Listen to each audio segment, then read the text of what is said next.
Hi guys, welcome to my channel. For today's video, pupunta po tayo ngayon dito sa Grace Hill. Dito po ito sa Binangonan, Rizal. Po magle-left po tayo. Kung bantay dyan, so magraradyo po siya sa taas para sabihin na meron pong aakyat kasi bawal po ang magkasalubong.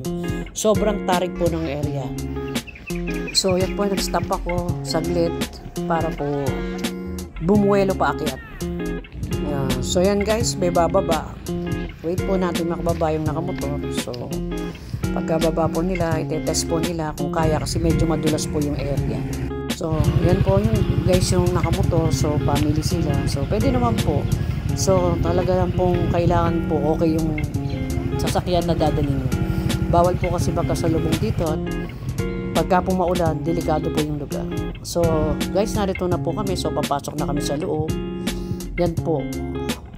So yan yung si Kuya, siya yung bantay. So 2 months pa lang po itong cafe na to, itong Grace Hill. So nag-try po tayo para ma-check. So let's go guys. A few moments later.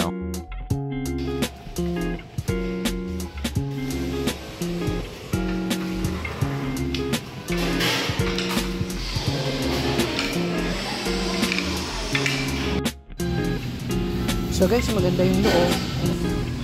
So yun.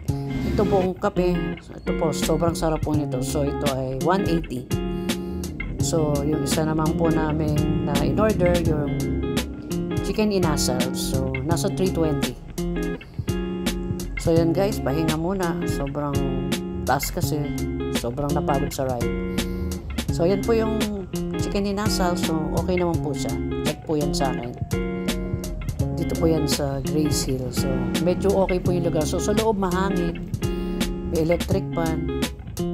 Tapos yan po yung CR nila guys. Ayan, maganda namang maayos. Yan po yung loob. So yun guys, after ng kumain, magpapapicture po tayo dito sa parang feather dito po na yan po yung magandang picture nila dito. So yan po guys, sasample po tayo ng picture dito sa feather na malaki.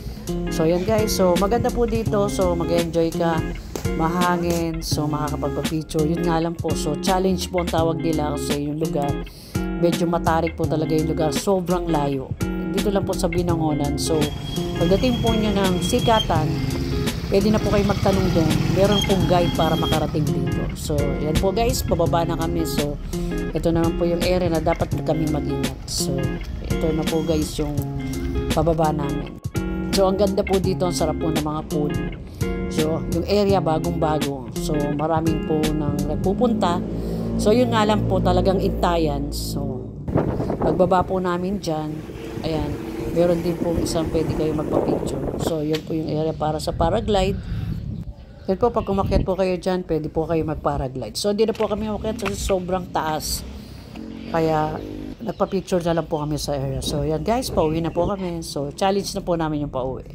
So thanks for watching guys. So maganda po yung lugar. So kailangan po ay safe yung inyong pagta-travel. Kailangan yung brake nyo is okay. At saka kung 4 wheels ang dadalhin nyo, so talaga pong bawal pong magkasalubong dito. Kahit sa motor, naghihintayan po sila sino yung bababa at sino din po yung tataas. Yan po guys. Sobra pong walang katao-tao. So talagang medyo challenge po talaga sabi nila. So yan guys, open po sila hanggang 10 PM. Thanks for watching guys.